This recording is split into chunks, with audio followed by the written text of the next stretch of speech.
Good afternoon. It is Tuesday, January 23rd, 3:25 p.m. People, I have a little bit of a grin on my face today, as you could see. You probably know why. I was watching this gold price action all day today, and this was a battle. This was a battle all day. And as I was watching it, I was snapping pictures, all right? And the first picture I took was at 7:03 a.m. New York time. And it looked as if gold was going to make another shot at 1340. And they hit it slightly, but enough, okay, to knock it off course.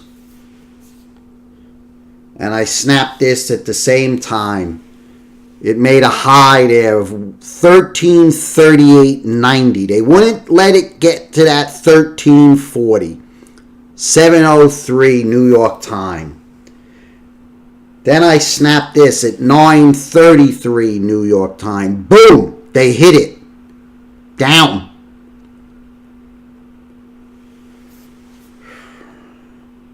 Then I snapped this at 10:58 New York time. Boom! Look at the recovery. Up $4.80. But look where it goes. Right at that resistance. Right? And I snapped this. Same time. 1339. Is this not a battle, people? This is clearly war. I've said it before. Gold is not an investment, okay? Gold is war. Then I took this at 11:09. Looked like gonna start to come slightly down. It wouldn't take out that level. They're holding that level. Then this was at 12:16 New York time. 1339.90. 90 cents. I told my wife, I said gold trades in intervals of dimes. I said, and they've got it down even to the dime. They won't let this go out. 1339.90, but they won't let it take out 1340. Right down to the dime. If this isn't a war, I don't know what is, people. And then it starts to look like it's going to make another run. Once again, it's up 5. This is at, what's that, 241?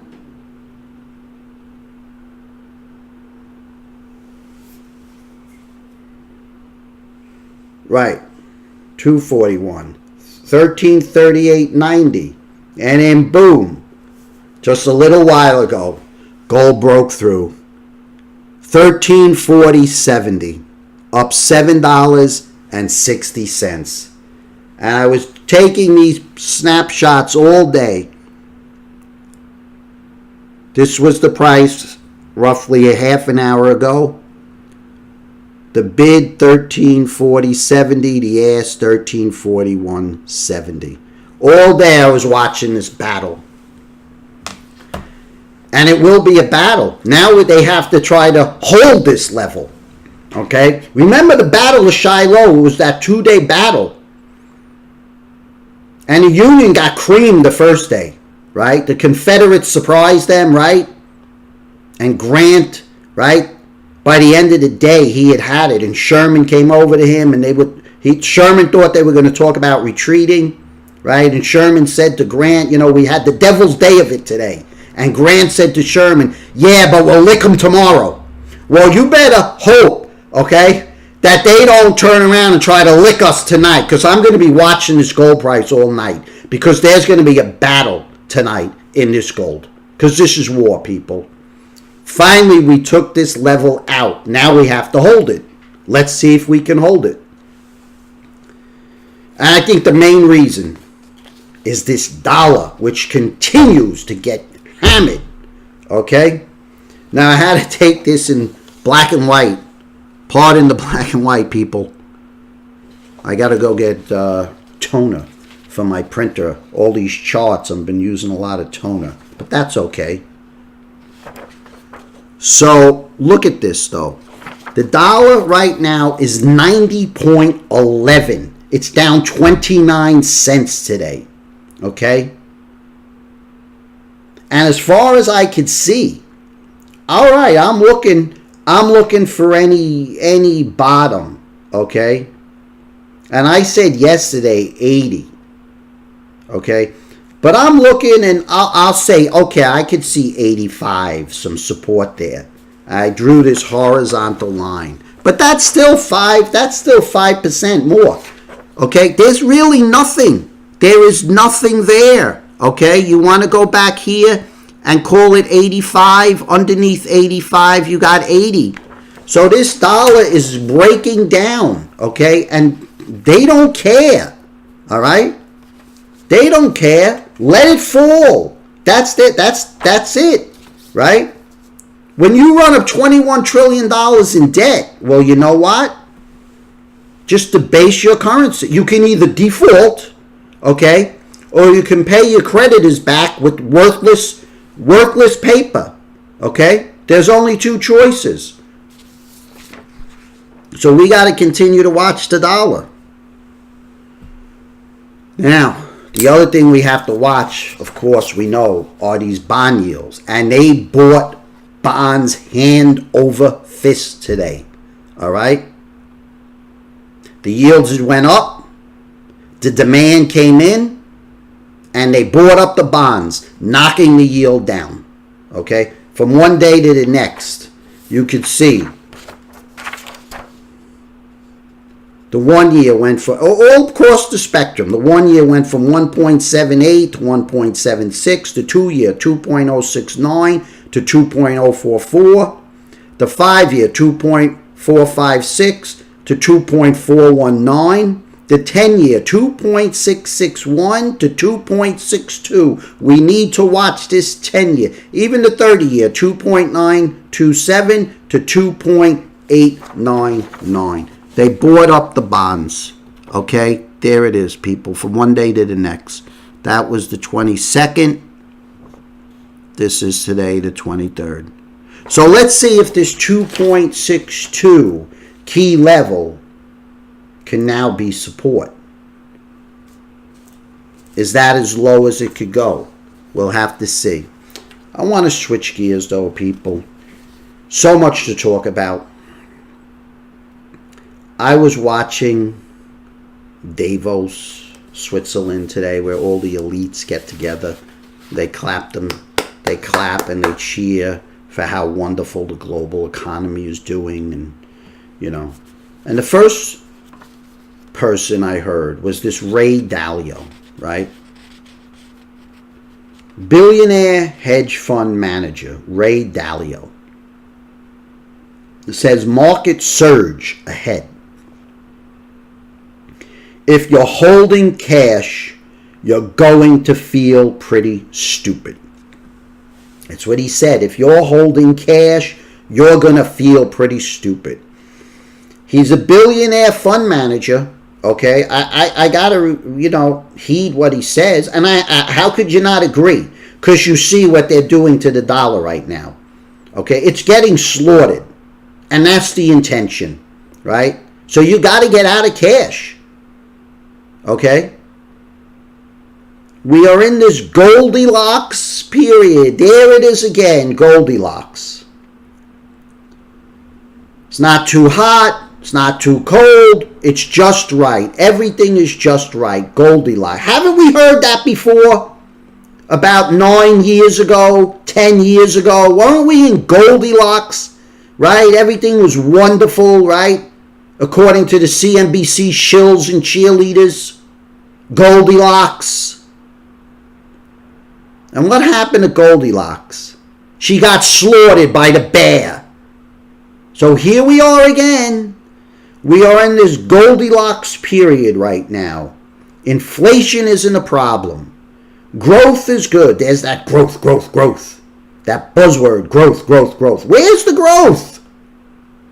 Everything is pretty good with a big jolt of stimulation coming from changes in tax law. Jolt. He must have used that word about 3 or 4 times. Jolt. We're going to get a jolt. Ray Dalio told CNBC on Tuesday from the World Economic Forum in Davos, Switzerland. The investor said we're in the late part of the cycle and predicts we will see a market blow-off rally. And I showed you all those charts yesterday. Everything looks like, if it's not already straight up and melt up, it looks like it's getting ready to melt up. This blow-off rally, okay, fueled by cash from banks, corporations, and investors. All these banks are sitting on all this cash, and I want to get to that too. Bridgewater Associates founder Ray Dalio said the tax cut could lead to some big gains for the U.S. stock market. Of course, because it's debt, debt, debt. We are in this Goldilocks period right now. Inflation isn't a problem. Growth is good. Everything is pretty good with a big jolt of stimulation coming from changes in tax laws, Dalio told CNBC on Tuesday from the World Economic Forum in Davos, Switzerland. The S&P 500 is up 25% in the past 12 months. The current bull market started in 2009. Dalio explained that the Federal Reserve's potential rate hikes are the key risk for the market. He said if the central bank increased interest rates by 100 to 125 basis points, asset prices will drop. Okay, so this is it's all about what it ever was. Cheap money. Cheap money. That's it. Everybody knows it. They know it. He knows it. The Fed is boxed in. They have to raise rates so they could have a cushion for when the next recession comes so they could drop them. Okay? And all these asset prices are dangling on the Fed and what they're going to do. You know the movie The Godfather? Remember the little playbill? You got the puppet, right? The hand with the strings. Who's holding the strings here? That's all it is. You can't have a significant rise in interest rates without knocking over the whole asset markets, he said. The Fed is going to determine what the level of real interest rates are. Bridgewater is the world's largest hedge fund, managing $160 billion. Okay? So on and so forth. So he talks about this market blow-off, this jolt of stimulation, late cycle behavior, okay, and a little change in interest rates to have a bear market. So there you go, people. And that key thing, if you're holding the dollar, you're going to look pretty stupid. So much more to talk about. I want to talk about this. Yesterday I showed you those PE ratios, right? All high, very high. Well, Bob Shiller, right? He also was interviewed on Davos today, CNBC. And he said, and he's warning, the priciest stock market could absolutely turn suddenly. Right? So they're asking, what are the indicators? What are we looking for? And he said, there really doesn't have to be any indicator. It's all about the narrative. It's all about investor psychology.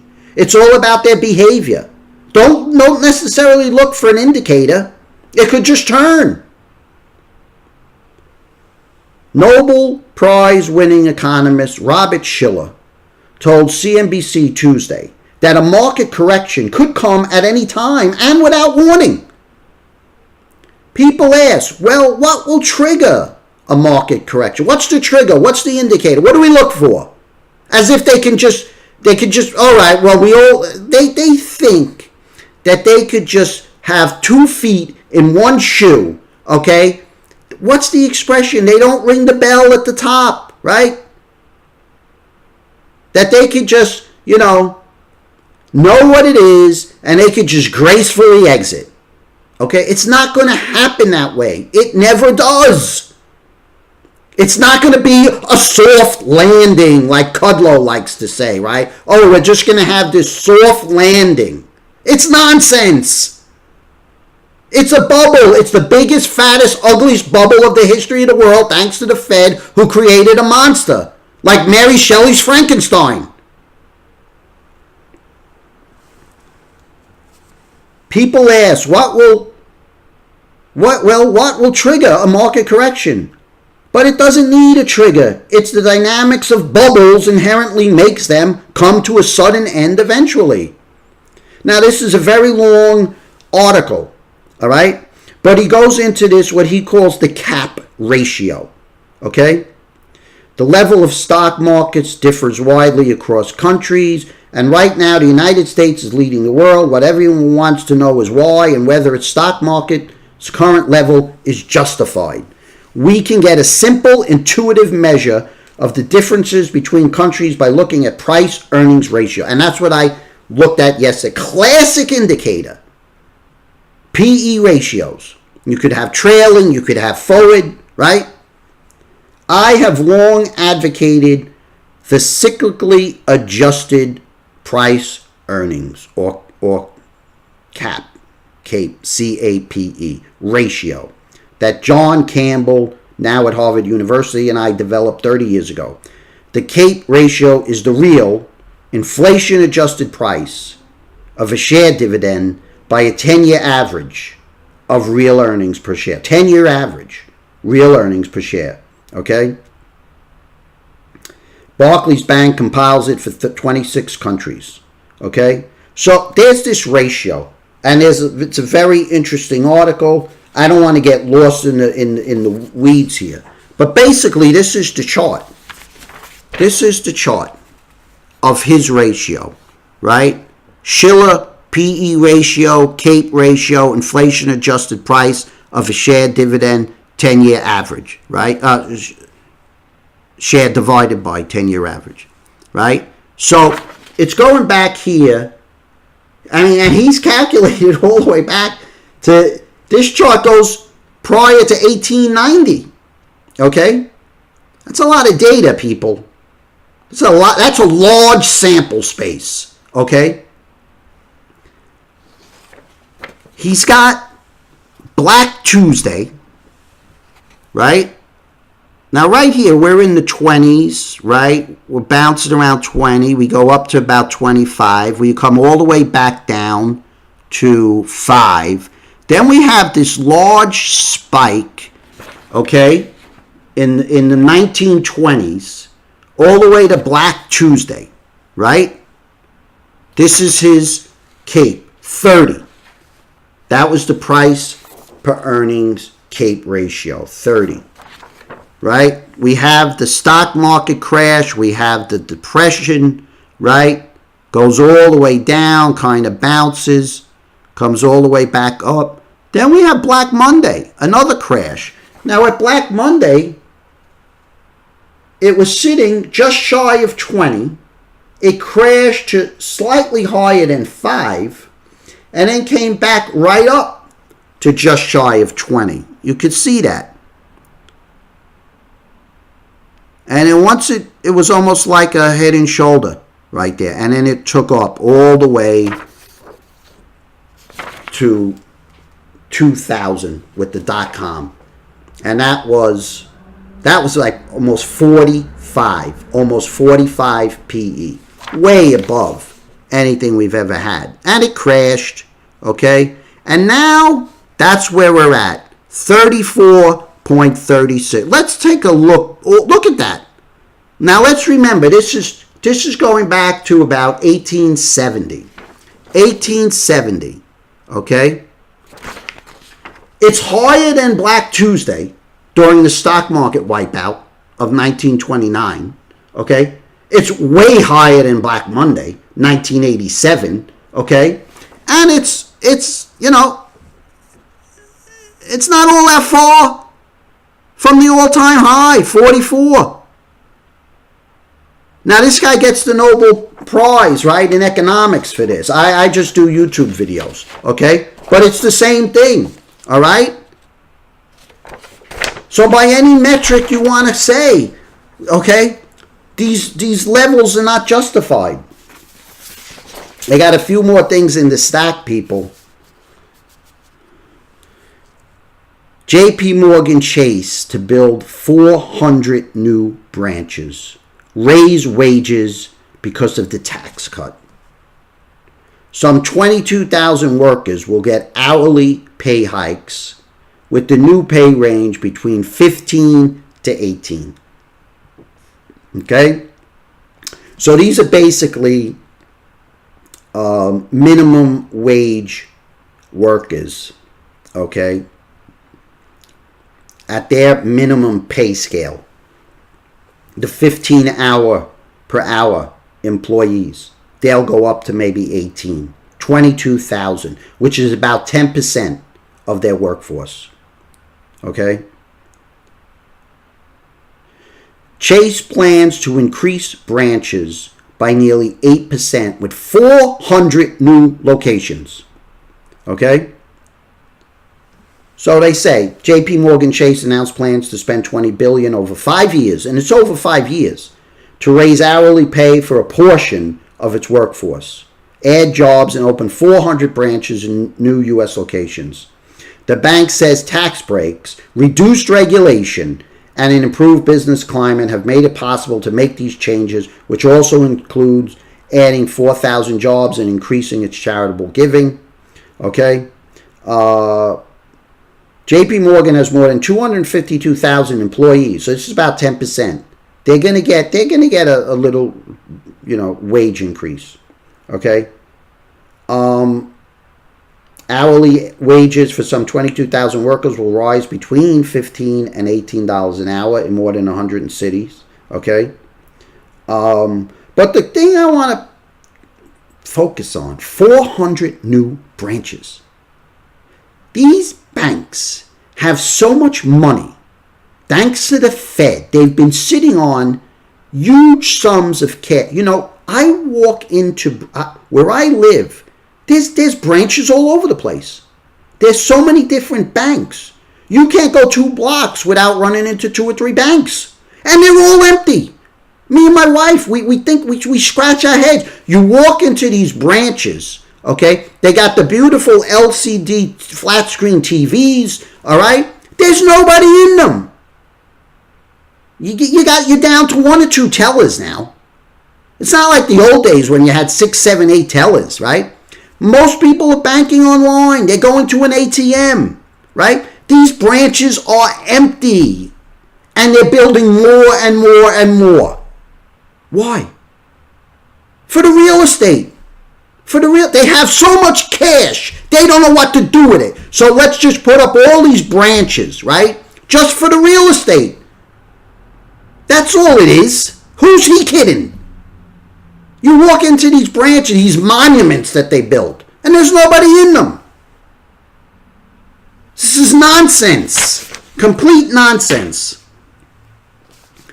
Well, that's about it, people. I got a couple more things into the stack. Bank of Japan, okay? A lot of people jumped the gun with the Bank of Japan as far as their stimulus and their monetary policy. We'll get into that tomorrow. But that's about it, people.